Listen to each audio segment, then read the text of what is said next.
الحمدللہ الحمدللہ رب العالمین والصلاة والسلام علی رسولہ الکریم وعلی آلہ واصحابہ اجمعین اما بعد واعوذ باللہ من الشیطان الرجیم بسم اللہ الرحمن الرحیم شہر رمضان الذی انزل فیہ القرآن ھدی للناس وبینات من الھدی والفرقان بسم اللہ الرحمن الرحیم رب اشرح لی صدری ویسر لی امری واحلل عقدۃ من لسانی یفقہوا قولی۔ میرے عزیز سامعات، آپ سبھی کا درس قرآن مجید میں تہہ دل سے خیر مقدم ہے۔ السلام علیکم ورحمۃ اللہ وبرکاتہ۔ کیسے آپ سبھی لوگ؟ الحمدللہ اچھی؟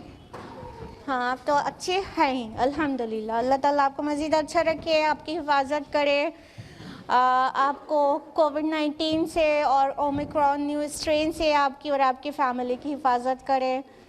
اللہ تعالیٰ آپ کو دنیا اور آخرت دونوں میں عظیم کامیابی سے نوازے۔ آپ اللہ سے راضی ہو جائیں اور اللہ آپ سے راضی ہو جائے، آمین۔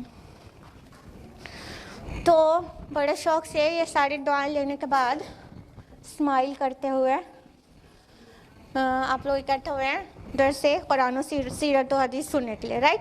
تو ہم لوگ بڑھیں درس قرآن کی طرف۔ کون سی سورہ چل رہی ہے درس قرآن میں؟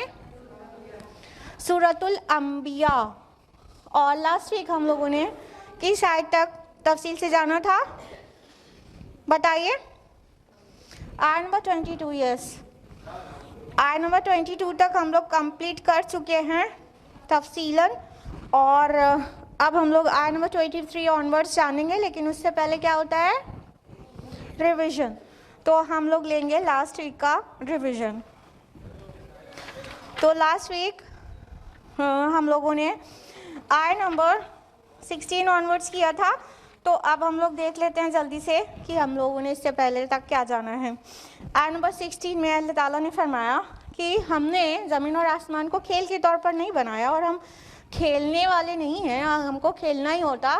آیت نمبر 17 میں فرمایا تو ہم اپنے پاس سے کوئی کھلونا بنا لیتے، اپنے پاس سے کھیل لیتے، تم جیسے ذی شعور مخلوق کو کیوں مشکل میں ڈال دیتے۔ آیت نمبر 18 میں اس فلسفی کو کھول کر رکھ دیا گیا ہے کہ جب حق اور باطل آپس میں ٹکراتے ہیں نا، تو فائنلی کیا ہوتا ہے کہ حق کا کوڑا ایسا باطل پر پڑتا ہے کہ باطل پاش پاش ہو جاتا ہے، نابود ہو جاتا ہے، اور جو لوگ باطل پرست ہیں ان کے لیے تباہی ہے۔ آیت نمبر 19-20 میں ہے کہ جو کچھ آسمان اور زمین میں سب اللہ تعالیٰ کا ہی تو ہے، اور جو فرشتے ہیں وہ اس کی عبادت سے نہ ہی سرکشی کرتے ہیں اور نہ ہی سستی کرتے ہیں، اور رات اور دن اللہ تعالیٰ کی عبادت میں لگے رہتے ہیں اور تھکتے بھی نہیں ہیں۔ اور آیت نمبر 21-22 میں ہم لوگوں نے جانا تھا کہ کیا انہوں نے زمین میں کچھ ایسے معبود بنا لیے ہیں جو مطلب ان کو نشو و نما نہیں دیتے، مطلب آؤٹ آف نتھنگ انہیں کریٹ نہیں کر سکتے، یا تو پھر ان کو جب مر جائیں تو جلا نہیں سکتے۔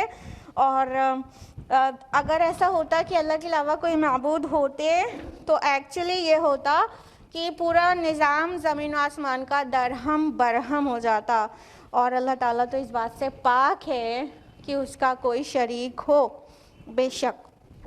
یہیں تک ہوا تھا آیت نمبر 22 تک۔ اب ہم لوگ جلدی سے آ جاتے ہیں آیت نمبر 23 پر اور تفصیل سے جانتے ہیں آیت نمبر 23 آنورڈز۔ اعوذ باللہ من الشیطان الرجیم، بسم اللہ الرحمن الرحیم۔ لا یسأل عما یفعل وہم یسألون۔ وہ جو کچھ کرتا ہے اسے جواب دہی نہیں ہو سکتی، اور ان سب کی جواب دہی ہوگی۔ یہ معبودان باطل کا رد آ گیا کہ جیسے باطل کا ایک تصور ہے کہ اللہ تعالیٰ یعنی یہ گاڈ، یہ کریٹر، یہ محدود الاختیار ہے اور محدود القوا ہے، یعنی اس کی لمیٹڈ اس کی اختیارات ہیں، ولز ہیں، اور لمیٹڈ اس کی طاقت ہے۔ اور وہ دنیا کو بنا کر کہیں ریسٹ میں ہے اور ہر چھوٹے بڑے چیز میں اس کا دخل ایسا نہیں ہے. لیکن اللہ تعالیٰ فرماتے ہیں کہ نہیں، اللہ تعالیٰ جو ہے وہ تمام چیز کی قدرت رکھتا ہے اور مکمل اختیار اس کے پاس ہے اور مکمل طاقت اس کے پاس ہے. اس سے کوئی جواب طلب نہیں کر سکتا بلکہ ہر ایک سے وہ جواب طلب کرتا ہے. تو جب آخرت میں سب لوگ پلٹیں گے اللہ تعالیٰ کی طرف واپس، تو وہ لوگ کویشچن ہوں گے جو اللہ کی مخلوق ہیں. And there is nobody who can interrogate اللہ سبحانہ و تعالیٰ. ٹھیک ہے، کوئی بھی ایسا نہیں ہے جو اللہ سے سوال کرے، بلکہ اللہ تعالیٰ سب کے لیے سوال کرنے والے ہیں جو کچھ وہ کرتے رہے ہیں.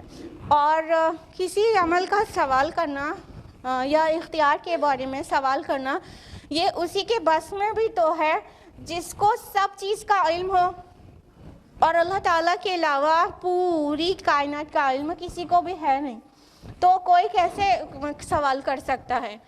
سوال تو اللہ تعالیٰ کریں گے، اور اللہ تعالیٰ کو کسی کی جواب طلبی کی کوئی فکر نہیں ہے، کیونکہ اللہ کے اوپر there is nothing، کچھ بھی نہیں ہے جو اس سے سوال کرے. تو یہاں پر جو صحیح عقیدہ ہے توحید کا وہ بیان کر دیا گیا ہے کہ اللہ سوال کرنے والا ہے، نہ کہ اللہ سوال کیا جائے گا. اللہ تعالیٰ وہ ہے، یعنی تم اپنا معبود اس کو بناؤ جس کے اندر یہ صفات ہیں کہ وہ سب کا خالق، وہ سب کا مالک ہے، اور وہ سب کا حاکم ہے، اور ساری چیزوں کی قدرت جس کے پاس ہے، اور اس سے کوئی سوال نہیں کر سکتا بلکہ وہ سب سے سوال کرے. تو تمہارا جو معبود حقیقی ہونا چاہیے وہ ذات ہونا چاہیے، اور وہ ذات صرف اور صرف ایک ہے، اور وہ ہے اللہ رب العالمین کی ذات. آیت نمبر 24 میں فرمایا ام اتخذوا من دونہ آلہہ، کیا انہوں نے اس کے سوا دوسرے معبود بنا لیے؟ قل ہاتوا برہانکم، کہیے لاؤ اپنی دلیل پیش کرو. ھذا ذکر من معی و ذکر من قبلی، یہ قرآن ذکر ہے ان لوگوں کا بھی جو میرے ساتھ ہیں اور ان کا بھی جو مجھ سے پہلے تھے. بل اکثرهم لا یعلمون الحق فهم معرضون، بلکہ ان میں سے اکثر لوگ حق کو نہیں پہچانتے اس لیے وہ اعراض کر رہے ہیں. بل اکثرهم لا یعلمون الحق فهم معرضون، بلکہ ان میں سے اکثر لوگ حق کو نہیں جانتے اس لیے اعراض کر رہے ہیں. اللہ تعالیٰ فرماتے ہیں کیا انہوں نے اللہ تعالیٰ کو چھوڑ کر دوسرے معبود بنا لیے ہیں؟ تو اگر ایسا ہے، کوئی اللہ تعالیٰ کے علاوہ اور کسی کی بھی عبادت کر رہا ہے، اللہ تعالیٰ کے ساتھ پارٹنرز ایسوسیٹ کر رہا ہے، then he is required to produce the proof. اس کو چاہیے کہ اسے اپنی دلیل پیش کرے. یہاں پہ کہا گیا ہاتوا برہانکم، ان سے کہیے اپنی دلیل پیش کرو، اپنا آرگیومنٹ دو، اپنا ثبوت پیش کرو. Do you have any proof of شرک؟ کسی کے بھی پاس شرک کی کوئی دلیل ہے، کوئی آرگیومنٹ ہے؟ شرک کی کوئی دلیل نہیں ہے. اور ابھی اس سے پہلے 2 دلائل دیے گئے ہیں توحید کے عقلی، ٹھیک ہے، وہ ریشنل آرگیومنٹس دیے گئے ہیں. اب جو آ رہے ہیں اس آیت میں دلیل وہ ہے نقلی، یعنی وہ پرانی کتابوں سے جو آسمانی کتابیں ہیں پہلے کی، اس سے دلیل دی جا رہی ہے کہ اس سے پہلے کے جو بھی نبی آئے، جو بھی کتابیں آئیں، کیا اس میں کسی بھی آسمانی کتاب میں تم کو شرک کی کوئی دلیل ملے گی؟ تو ایکچولی میٹر یہ ہے کہ شرک کی کوئی دلیل نہیں ہے، جبکہ حالت یہ ہے ہندوستان سمیت پوری دنیا میں کہ لوگ کہتے ہیں توحید کی دلیل دیجیے. یعنی ہم لوگ تو بس خالی ڈیفینسو ہی ہیں کہ ہمیں دینا ہوتا ہے دلیل توحید کی، جبکہ حقیقت حال یہ ہے کہ ہمیں مانگنا چاہیے دلیل شرک کی، کہ کیا مطلب اللہ تعالیٰ ایک سے زیادہ ہے اور ایک سے زیادہ کی عبادت ہو سکتی ہے، اس بات کی آپ دلیل آپ دیجئے. تو یہاں پر معاملہ تو یہ ہے, اللہ تعالیٰ کہہ رہے ہاتھو برہانکم, یو پروڈیوس یور پروف. ہاں, ہاتھا سے ہاتھو بنا ہے نا. عربی میں دو الفاظ ہوتا ہے, ہائتا الگ ورڈ ہے اور ہاتھا الگ ہے. ہائتا میں تھوڑی سی ڈانٹ اور سختی ہے, اور ہاتھا میں مطلب اجلت ہے کہ برنگ امیڈیٹلی, جلدی سے لاؤ. آتی کہا جائے گا تو کہا جائے گا گیو, ہاتھی کہا جائے گا تو جلدی سے لاؤ, ٹھیک, برنگ کوئکلی, تو بہت جلدی سے پروڈیوس کہا جا رہا ہے, produce your proof, bring your proof, تم لے کر آؤ. کہہ رہے ہو اللہ کے علاوہ اور بھی معبود ہیں, then you produce your proof. تو ایک موحد کو چاہیے کہ مشرک سے پوچھے کہ تمہارے پاس کیا دلیل ہے کہ ایک سے زیادہ خدا ہیں. یہ کرنے کی چیز ہے, اور جبکہ اس کا بالکل الٹا ہو چکا ہے کہ آج مسلمان بالکل مطلب کوشچنڈ ہے پورے ورلڈ میں, اور توحید پہ سوال کھڑا ہو رہا ہے, اور مسلمانوں کی طاقت اور عقل خالی توحید کے پروف جٹانے میں خرچ ہو رہی ہے کہ ہم لوگ کو بس خالی یہ کرنا ہوتا ہے کہ لوگوں کو دلیل دیں کہ نہیں اللہ ایک ہے اور ایک ہی ہو سکتا ہے.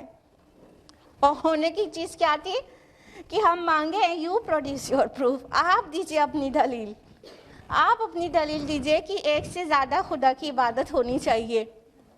تو ہماری انرجی وہاں پہ تو لگ ہی نہیں پا رہی ہے, پوری انرجی ہماری یہاں پر لگ رہی ہے کہ ہم صرف ڈیفینسو ہوتے رہتے ہیں کہ نہیں اللہ ایک ہے اور ہمارے پاس دلائل ہیں, عقلی بھی ہے, نقلی بھی ہے, ریشنل آرگیومنٹس بھی ہیں, اور ایویڈنسز بھی ہیں ہسٹری سے.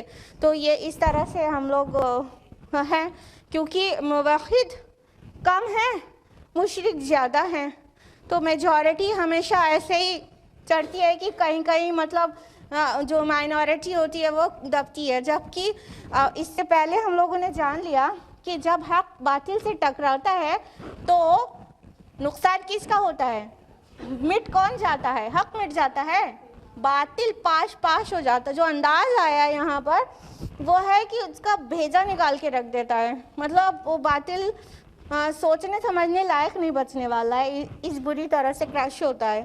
تو جس کے پاس ایمان ہوتا ہے اس کے پاس کانفیڈنس ہوتا ہے, اور جس کے پاس صرف زبانی ایمان ہوتا ہے اس کے پاس یہ کانفیڈنس نہیں آ پاتا, اس کی وجہ سے ڈیفینسو ہو جاتا ہے انسان. تو اللہ تعالیٰ کہہ رہے ہیں اپنے نبی سے, آپ کہیے کہ تم اپنی دلیل پیش کرو, شرک کی دلیل پیش کرو. اور پھر فرمایا کہ اب یہ نقلی دلیل آ رہی ہے کہ مطلب ہسٹری سے دیکھو کہ یہ دیکھ رہا ہے جو لوگ ان کے لیے بھی جو ساتھ میں ہیں اور اس سے پہلے کے لیے بھی, اور اکثر لوگ پہچانتے نہیں ہیں اس لیے اعراض کر رہے ہیں. یعنی تم سے پہلے جو لوگ بھی آئے, جو بھی رسولوں کو اللہ تعالیٰ نے بھیجا, ان سب آسمانی کتابوں میں ایک اللہ کا ہی تصور ہے, اور ایک اللہ کے علاوہ شرک کا کوئی تصور نہیں تھا.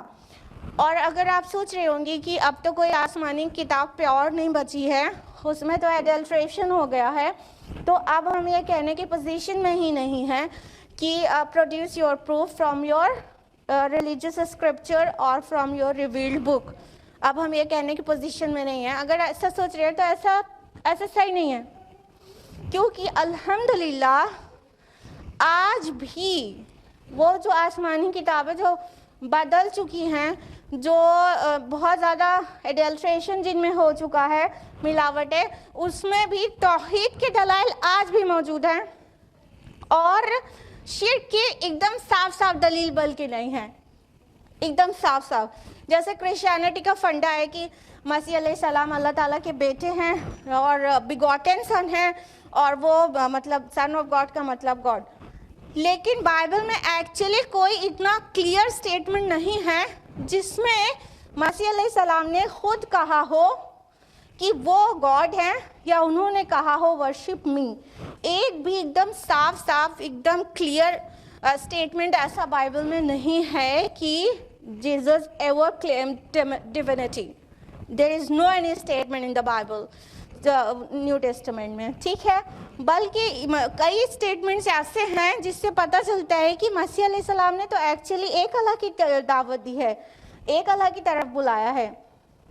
جیسا کہ gospel of Mark chapter number 29 verse number 12 میں مسیح علیہ السلام کہتے ہیں کہ شما اسرائیل ادنا الہین و ادنی خد. دس از ان ہیبرو کوٹیشن جس کا مطلب ہے O children of Israel hear my lord is one God. اے بنی اسرائیل سنو، میرا خدا ایک خدا ہے. تو مسیح علیہ السلام نے کہا ایک اللہ ہے، ایک خدا ہے. It is still present in the Bible. Open Gospel of Mark chapter 2 verse number 29. دیکھیے وہاں پر موجود ہے.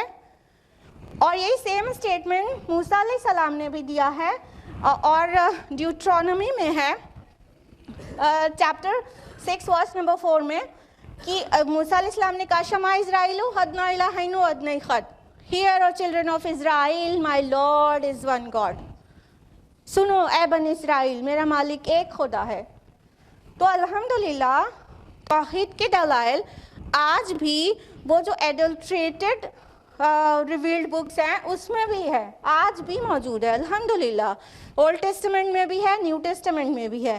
مسیح علیہ السلام کے منہ سے بھی ہے اور موسیٰ علیہ السلام کی زبانی بھی وہاں پر درج ہے. اس کے علاوہ ہم جس کنٹری میں رہتے ہیں اس میں میجورٹی ہمارے ہندو بردر سسٹرز کی ہوتی ہے، تو ان کے ویداز میں بھی الحمدللہ توحید کے دلائل موجود ہیں. وہ الگ بات ہے کہ بہت سارے شرک کی بھی باتیں ہیں، لیکن توحید کے دلائل ابھی بھی وہاں پر بھی موجود ہے، اسپیشلی ویداز میں، کیونکہ ویداز جو ہیں ہائیسٹ اتھارٹی ہیں. ٹھیک ہے، وید کے اوپر ہندو اسکرپچر کوئی نہیں ہے. سب سے اوپر جو ہائیسٹ اتھارٹی ہے ہندو مذہب میں وہ وید ہے. تو وید میں توحید کے دلائل ہیں. ان کا تو جو برہم سوتر ہے وہی توحید سے بالکل جیسے لا الہ الا اللہ کی طرح ہے. ایکم برہم دویتیہ ناستے نیہ ناستے کنچن. بھگوان ایک ہی ہے، دوسرا نہیں ہے، نہیں ہے، نہیں ہے، ذرا سا بھی نہیں ہے. وہ جو جیسے ہمارا کلمہ شہادت کا برہم سوتر اس درجے میں توحید کی دلیل دے رہا ہے. اور ایون بت پرستی کے لیے بھی منع ہے ہندو اسکرپچرز میں بھی. وہاں پر یجوروید میں ادھیائے 32 شلوک نمبر 3 میں کلیئرلی لکھا ہوا ہے ناتس پرتیما استی. Of thy God there is no image, no Pratima.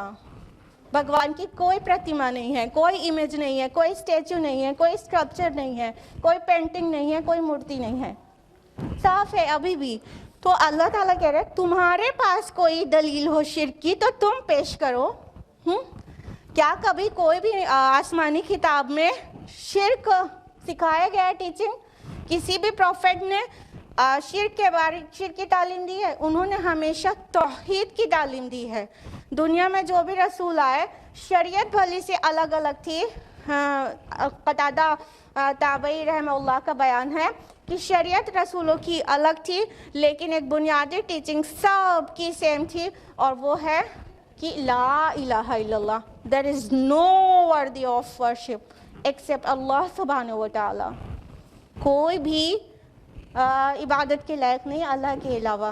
تو یہ دو دلائل تو ساری آسمانی کتابوں میں، اور چاہے ملاوٹ ہو چکی اس میں، آج بھی مل جائیں گے الحمدللہ. تو ہم لوگ کو کس بات کا مطلب ہم کیوں کانفیڈنس لوز کرتے ہیں؟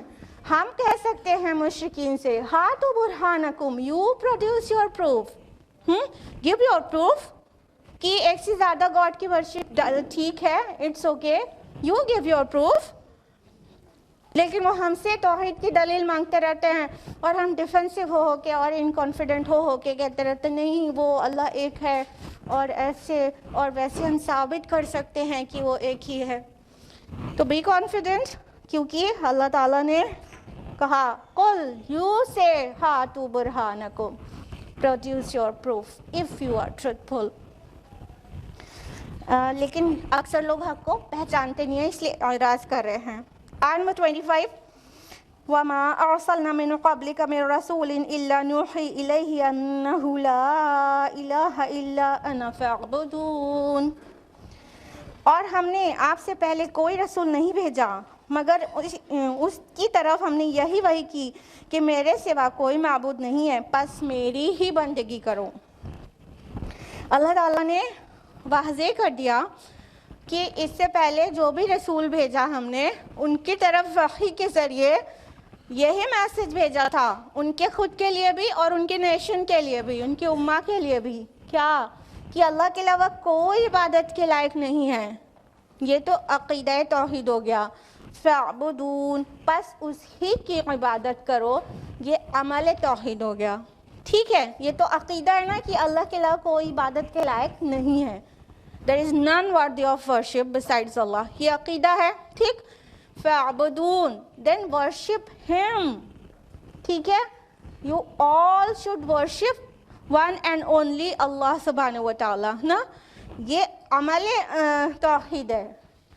اگر ہم زبان سے کہیں کہ ہاں اللہ کے علاوہ کوئی عبادت کے لائق نہیں ہے، ہم کہیں لا الہ الا اللہ، لیکن اپنی مرادیں پوری کروانے کے لیے ہم مزاروں پر پہنچ جائیں یا کسی فقیر اور بابا کے پاس پہنچ جائیں تو پھر یہ فاعبدون کے خلاف ہو گیا نا، فاعبدون کے خلاف۔ ہم نے عقیدہ تو زبانی اختیار کر لیا لیکن عمل توحید پر نہیں رہا ہمارا، ہم تو غیر اللہ سے دعا مانگنے چلے گئے، جبکہ دعا عبادت ہے، الدعاء هو العبادہ، اللہ کے رسول کی حدیث ہے ابن ماجہ کی کہ دعا ہی عبادت ہے، اور یہ ویک حدیث ہے لیکن اس لیے یہ حدیث انکلیوڈ کی جاتی ہے اس ضمن میں کیونکہ جو اگلی حدیث ہے وہ ہے الدعاء مخ العبادہ، دعا عبادت کا مغز ہے، وہ صحیح حدیث ہے، اس لیے وہ حدیث کو سفائس کر دیتی ہے۔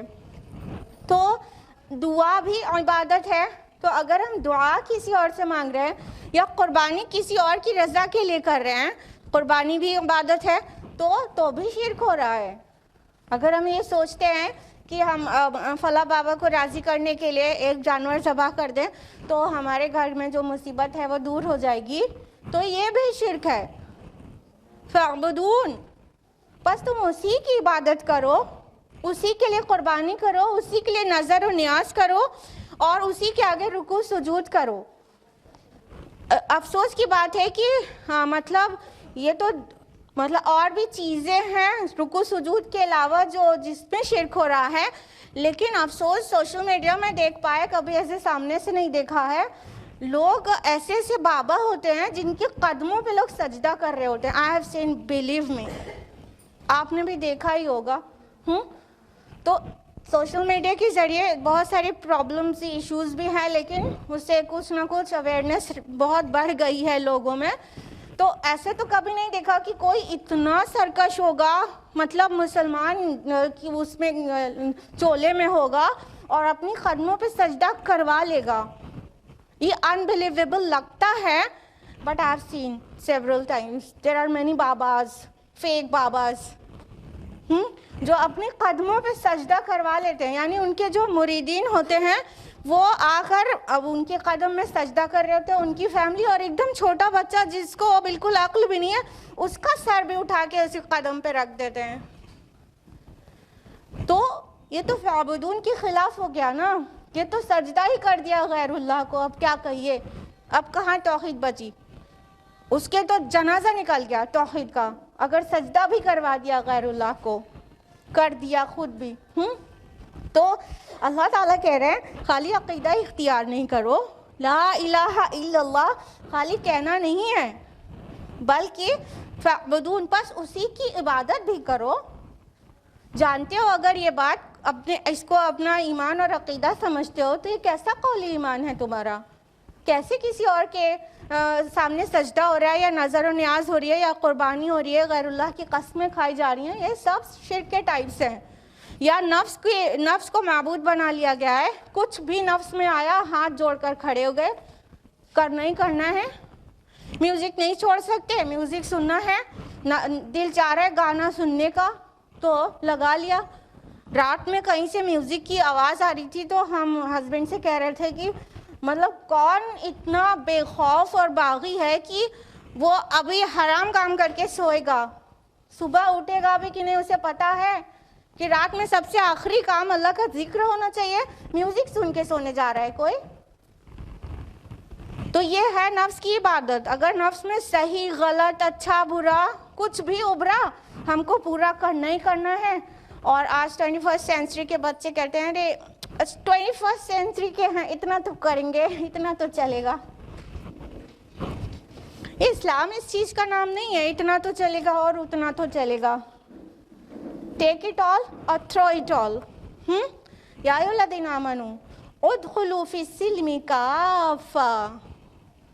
اے اہل ایمان، یا یوں کہنا چاہیے اے ایمان کے دعوے دارو، اسلام میں پورے کے پورے داخل ہو جاؤ. سورہ بقرہ سورہ نمبر 2 آیت نمبر 208.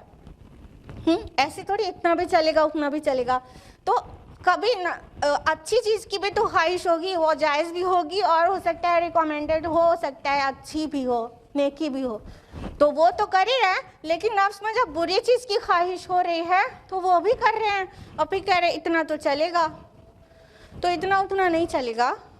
اللہ تعالیٰ کی عبادت اور اللہ کے رسول کی اطاعت یہ پوری کرنی ہے. اور جو پوری نہیں کرتا اس کی کیا پنشمنٹ ہے اس کے لیے آپ لوگ پڑھ لیجئے گا سورہ بقرہ کی آیت نمبر 85. آیت نمبر 26 ہے وَقَالُوا اتَّخَذَ الرَّحْمَنُ وَلَدًا سُبْحَانَهُ بَلْ عِبَادٌ مُكْرَمُونَ.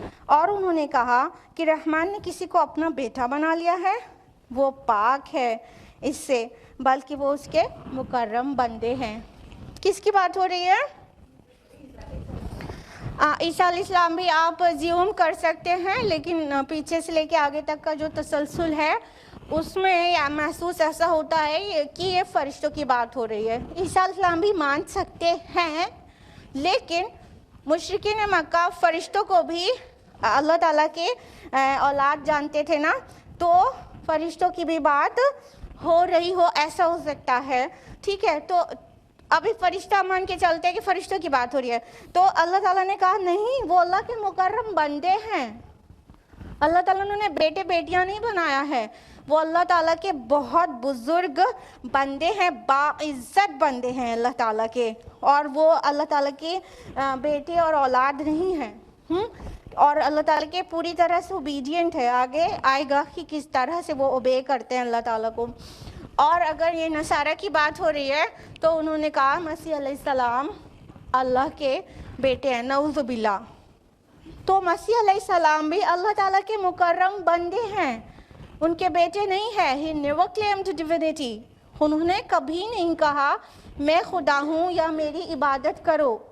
انہوں نے کہا، قرآن نے واضح نقل کیا ہے کہ انہوں نے کہا کہ اعبدوا اللہ، عبادت کرو اللہ کی، ربی و ربکم، جو میرا ربی ہے اور تمہارا ربی. روز آخرت وہ کہہ دیں گے اے میرے اللہ، میں نے تو ان سے کہا تھا اعبدوا اللہ، میں نے تو کبھی نہیں کہا تھا کہ میری عبادت کرو، بلکہ میں نے کہا تھا اللہ کی عبادت کرو. اور عیسیٰ مسیح علیہ السلام اللہ کے مکرم اور معزز بندے ہیں. بندے مطلب وہ بھی سلیو ہیں. Then enslave yourself in front of Allah subhanahu wa ta'ala. ہم کو اپنے آپ کو بندے بندیاں ہی بنانا چاہیے. جب اتنے مکرم اور بزرگ لوگوں کو بھی اللہ تعالیٰ بندے ہی کہتے ہیں تو بس اب اور غیر نبی کا تو گنجائش نہیں رہے گا. جب فرشتوں کو اللہ تعالیٰ اپنا عباد کہتے ہیں اور رسولوں کو بھی اپنا عباد کہتے ہیں تو اب ہم لوگ پھر کہاں نظر آتے ہیں ان کے سامنے؟ تو ہم لوگ بھی اللہ کے بندے ہی، اور سبھی لوگ اللہ کے بندے ہیں، سلیوز ہیں. The master is the one and only. And we all are slaves of Allah subhanahu wa ta'ala. We are not master of Allah, master of anyone. ہم کسی کے یا کوئی بھی کسی کے مالک نہیں ہیں، وہ سب بندے ہیں. ایک ٹائم تھا کہ یہود نے بھی کہا تھا عزیر اللہ کا بیٹا ہے، تو وہ بھی شرک ہے. عزیر علیہ السلام بھی اللہ تعالیٰ کے بزرگ بندے ہیں، نہ کہ بیٹے. تو جو بھی اللہ تعالیٰ کے لیے بیٹا بیٹی مطلب کانسیپٹ کرے تو وہ بہت بڑا شرک ہے. اس کو شرک فی الذات کہتے ہیں. اور یہ نہایت برہنہ اور نہایت گھنونا شرک ہے، سب سے بڑا شرک ہے۔ شرک کے جتنی اقسام ہے اس میں بگیسٹ شرک جو ہے وہ شرک فی الذات، اللہ کی ذات کے ہم پلہ کسی کو بنا دیا، استغفر اللہ۔ اور اللہ تعالیٰ کا غصہ اس شرک فی الذات پر جتنا بھڑکا ہے وہ آپ دیکھیں گے دوسرے شرک کے متعلق اتنا زیادہ اللہ کا غصہ نہیں بھڑکا ہے جتنا شرک فی الذات کے لیے ہے۔ سورہ مریم کی آیت نمبر 90، 91، 92 پڑھ لیجئے گا کہ اللہ تعالیٰ کتنا غضبناک ہو کر کہہ رہا ہے کہ اللہ کے بیٹے ہیں۔ انہوں نے کہا کہ اگر زمین اور آسمان کو ذرا سا احساس ہو جاتا تو پھٹ پڑتے، کھل پڑتے اور پہاڑ ریزہ ریزہ ہو جاتا۔ یہ انہوں نے جو کہا ہے، اتنی گندی، گھناؤنی اور اتنی بھاری بات کہہ دی ہے۔ تو شرک فی ذات اتنا بڑا گناہ ہے۔ آیت نمبر 27 ہے لا یسبقونہ بالقول وہم بامرہ یعملون، وہ سبقت نہیں کرتے ہیں اس سے بات میں اور وہ اس کے حکم ہی کی تعمیل کرتے ہیں۔ دیکھیں یہ سب آیات سے ایسا محسوس ہوتا ہے نا کہ مطلب یہ فرشتوں کی بات ہو رہی ہے، اور اگر رسولوں کی ہو رہی ہے تو رسول بھی سبقت نہیں کرتے ہیں، لیکن ان کا ایک لائف اسپین ہوتا ہے، بس اتنی دیر میں وہ کر سکتے تھے اپنے ڈیڈز۔ فرمایا اللہ تعالیٰ نے وہ سبقت نہیں کرتے، اللہ تعالیٰ سے آگے نہیں بڑھ جاتے ہیں، اپنی بات کے اوپر، اللہ کی بات کے اوپر اپنی بات نہیں رکھ دیتے ہیں۔ اور کہا کہ اور اس کے حکم کی وہ مکمل تعمیل میں لگے رہتے ہیں۔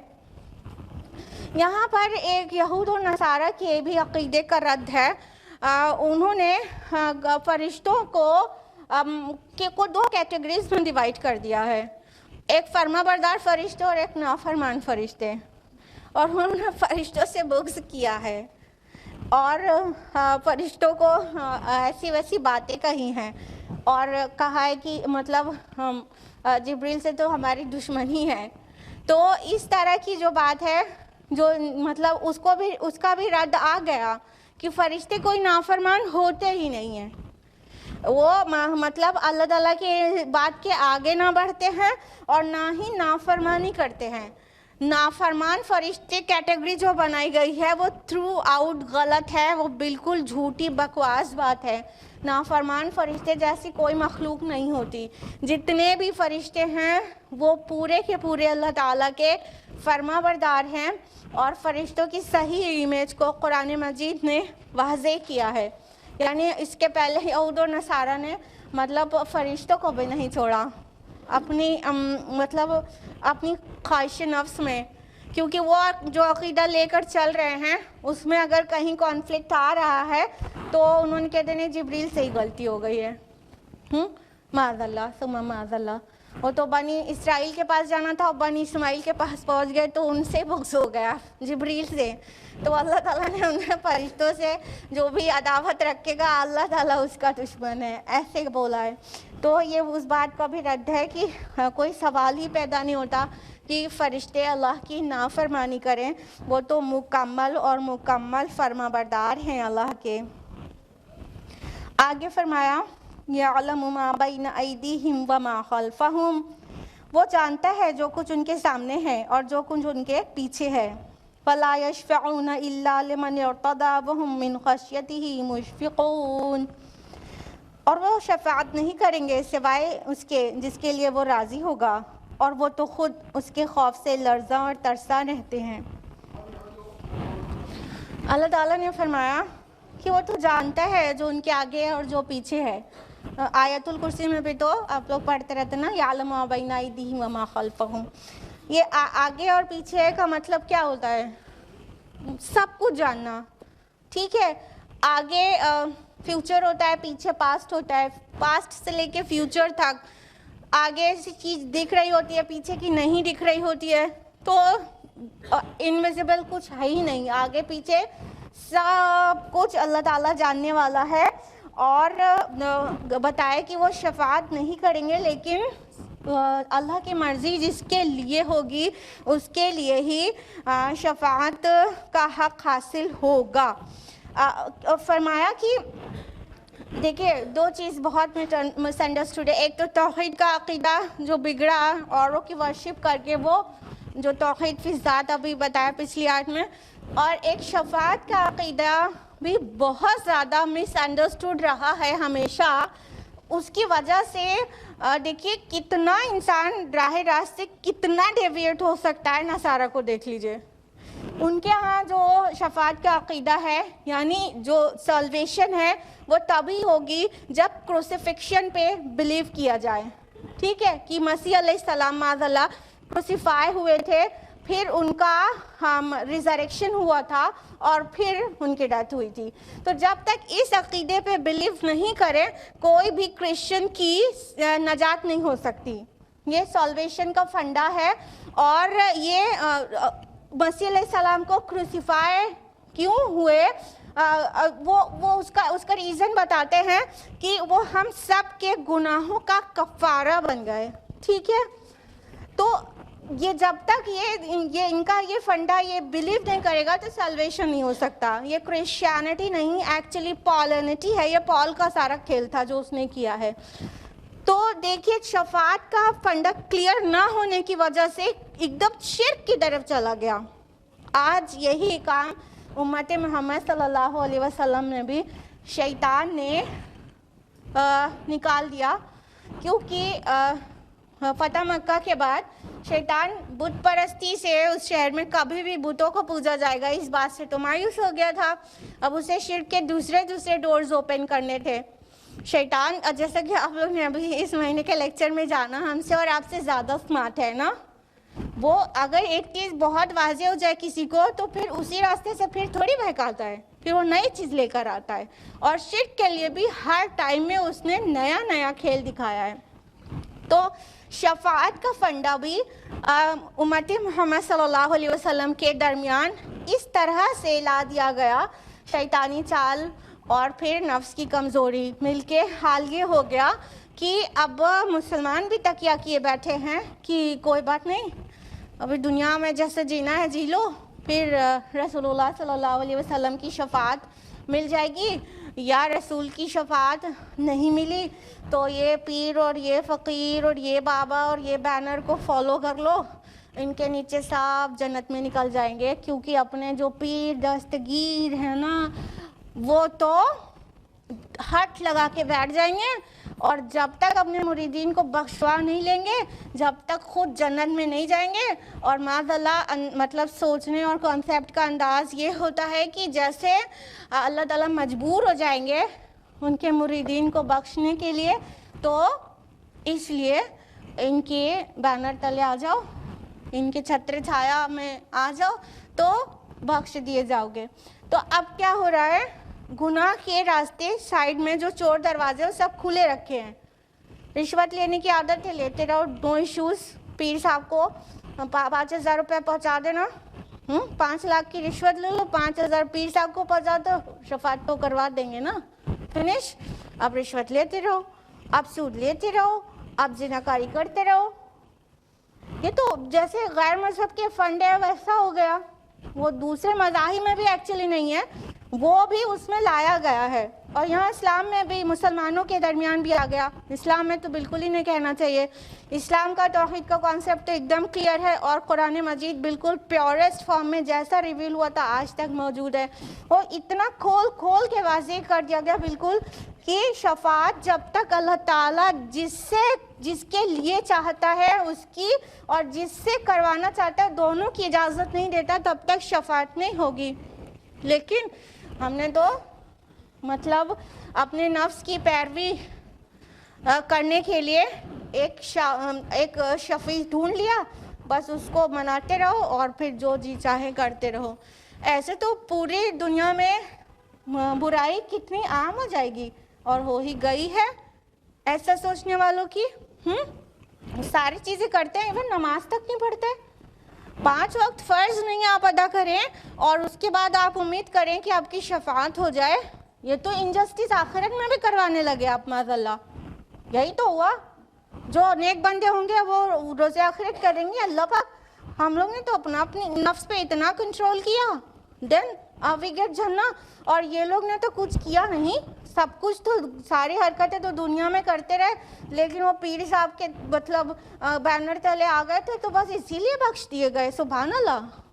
یہ تو معاذ اللہ وہاں پہ بھی کہہ رہے ہیں, مطلب کہنے کا مقصد ہے اور کانسیپٹ ہے کہ وہاں پہ بھی انجسٹس ہو جائے گا.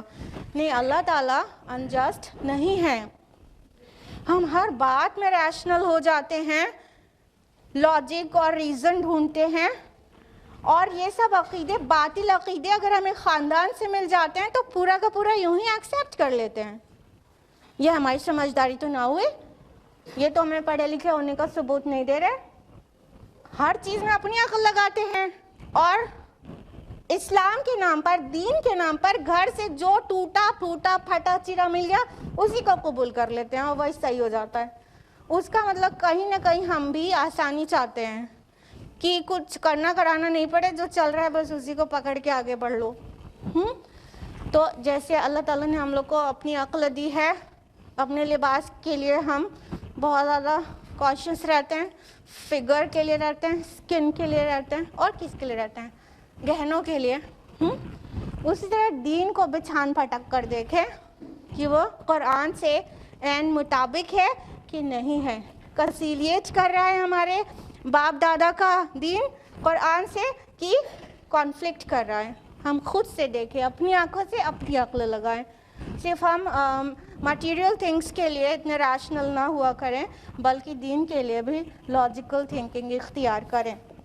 تو قرآن نے تو واضح کر دیا کہ اللہ تعالیٰ سب جانتا ہے آگے پیچھے, یعنی کس کی شفاعت کے لیے کوئی کہہ رہا ہے اس بندے کو بھی اللہ جانتا ہے, اور کس کو وہ پرمیشن دی جانی ہے وہ بھی اس کو بھی اللہ تعالیٰ جانتا ہے.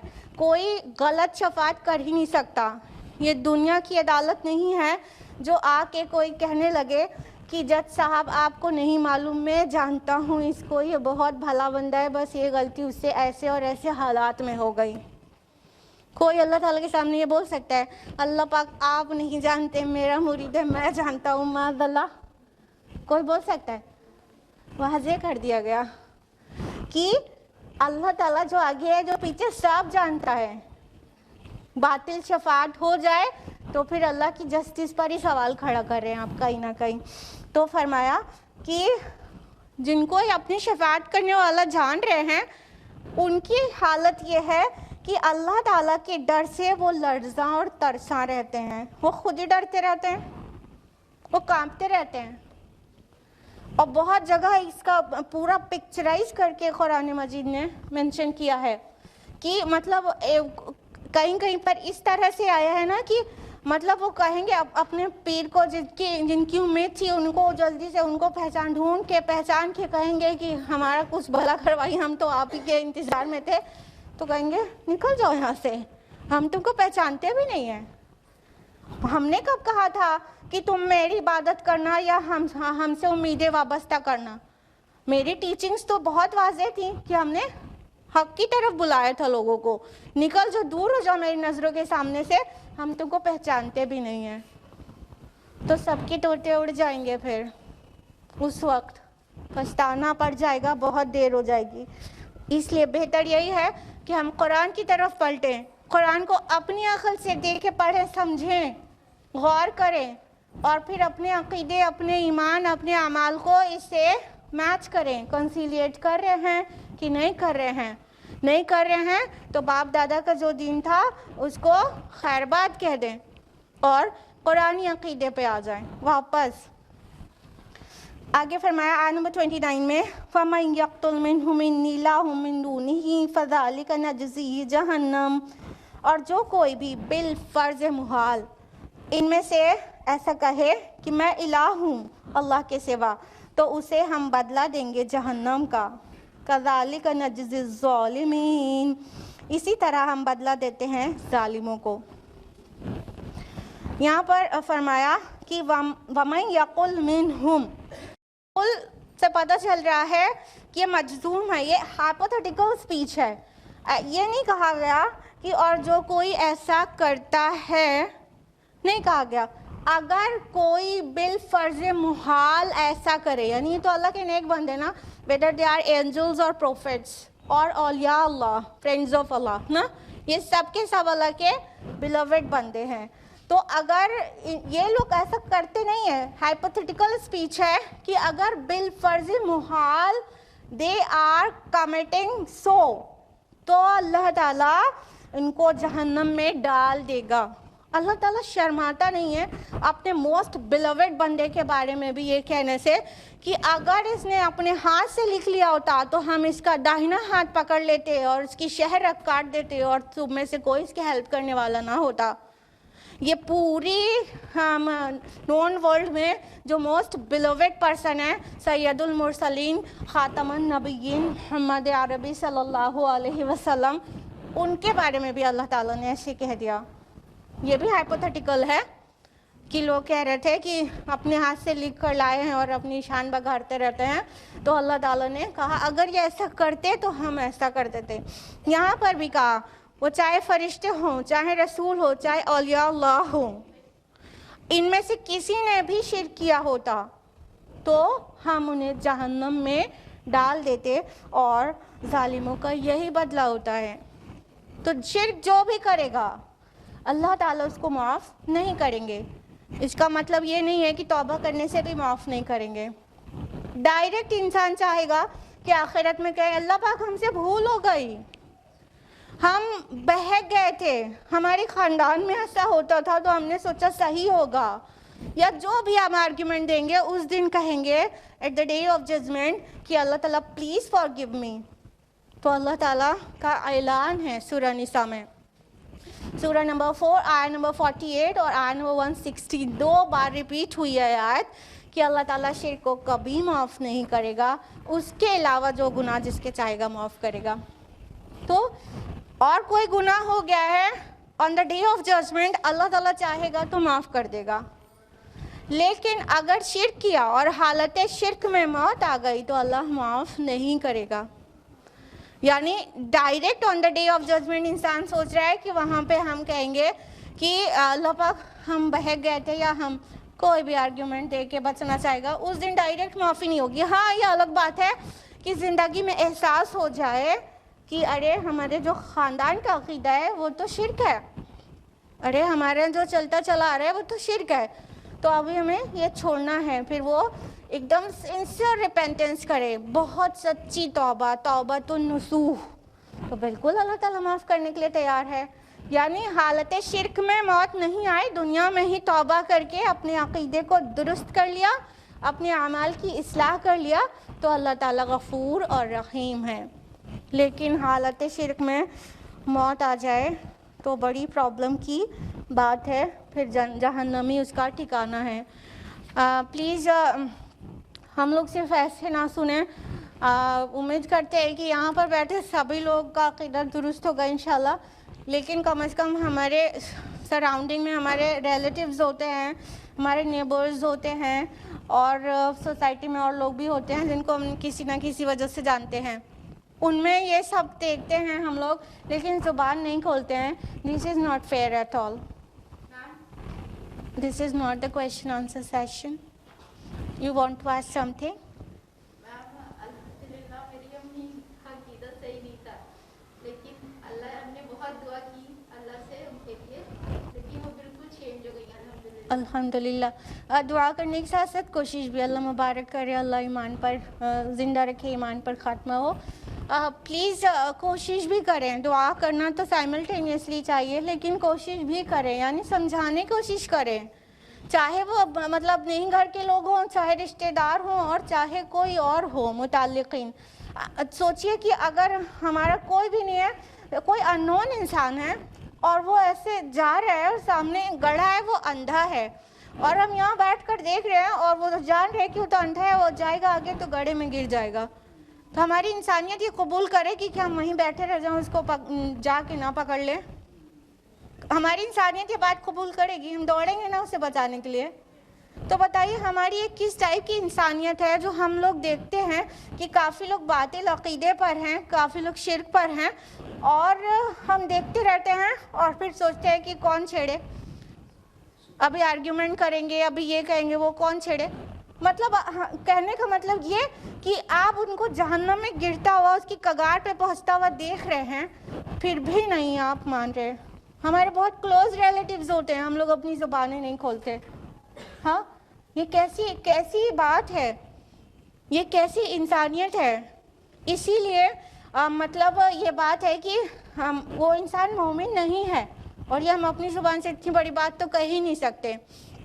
اللہ کے رسول صلی اللہ علیہ وسلم کی حدیث ہے صحیح مسلم کی کتاب الایمان میں.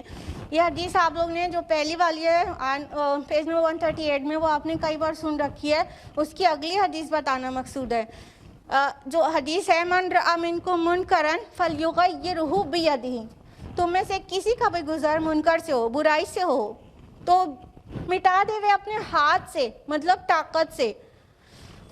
فَإِن لَمْ يَسْتَطِعْ، اگر اس کی استطاعت نہ رکھتا ہو، فَبِلِسَانِهِ، تو اپنی زبان سے.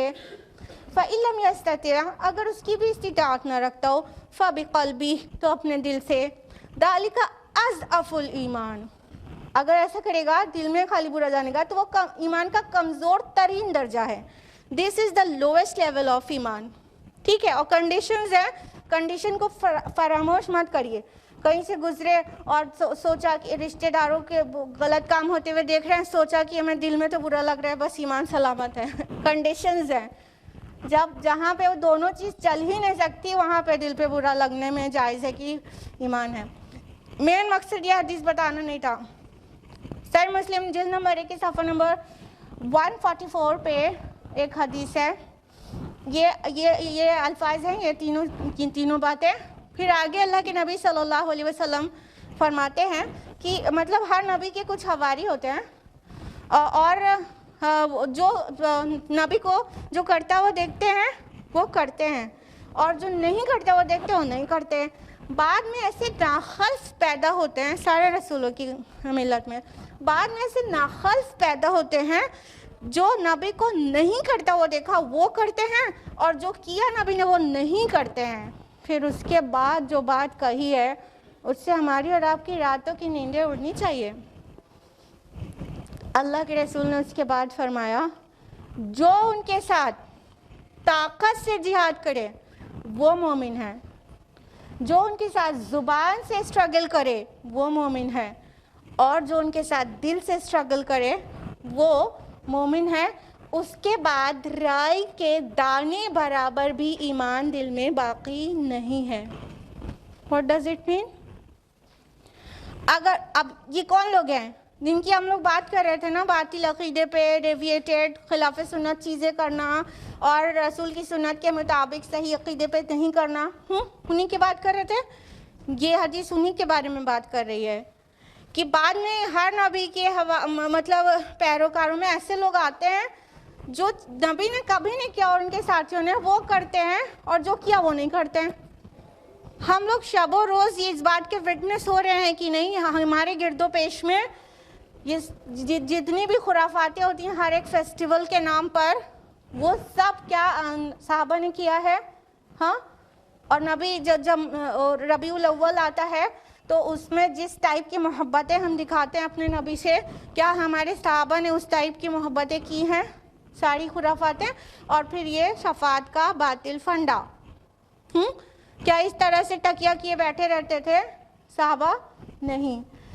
تو کیا ہم ان کے خلاف کوشش کر رہے ہیں؟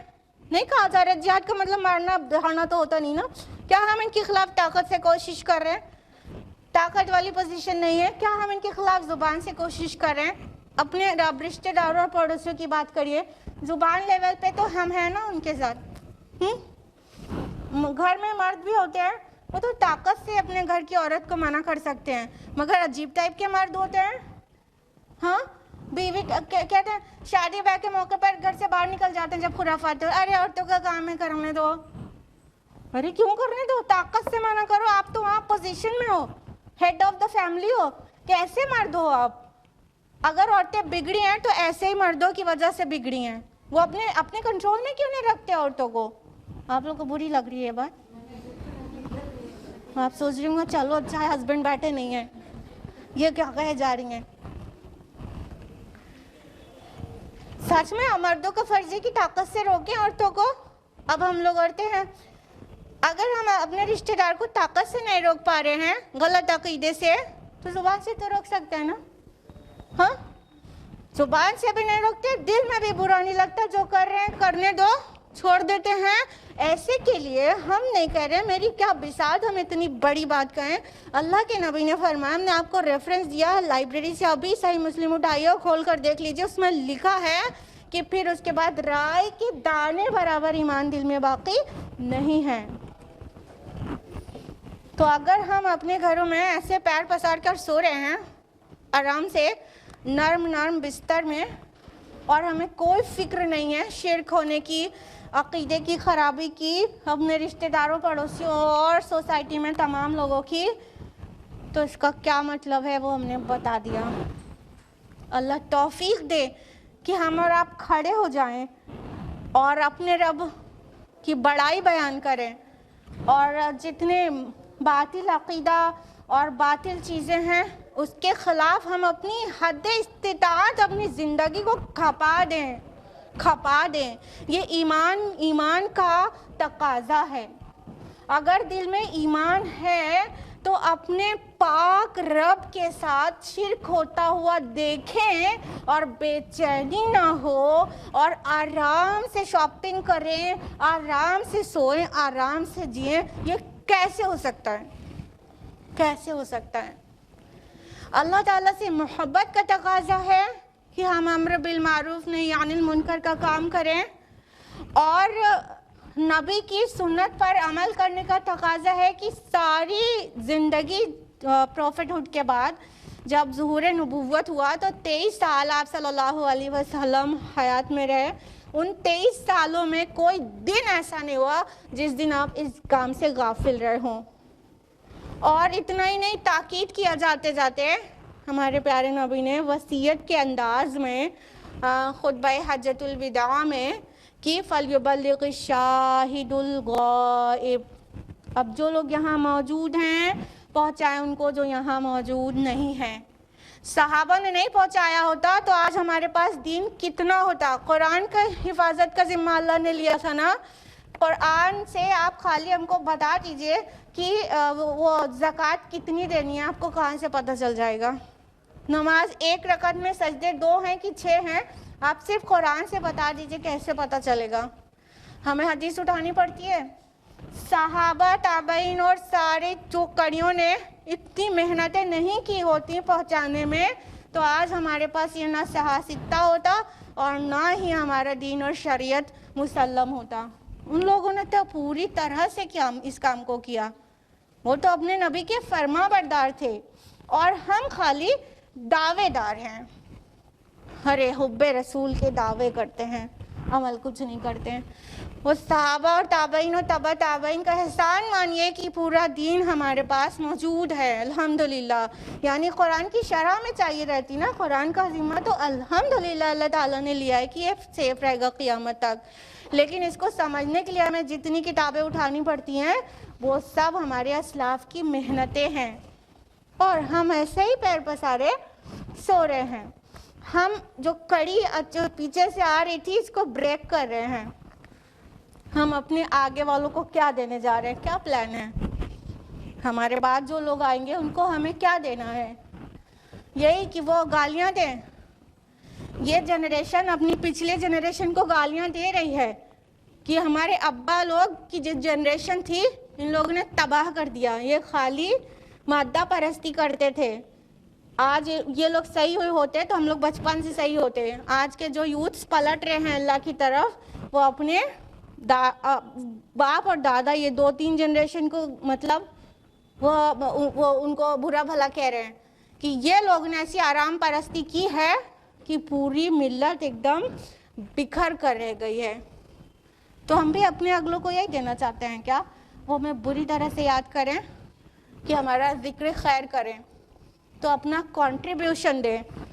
بیسیکلی سب سے بیسک چیز توحید کا پیغام پہنچائیں، اور پھر اپنے نبی کی سیرت و سنت کو عام کرنے میں ہیلپ کریں. جو لوگ کر رہے ہیں ان کی ہیلپ کریں. آج ہم لوگ نے اسکول ٹیچرز نے سب نے مل کے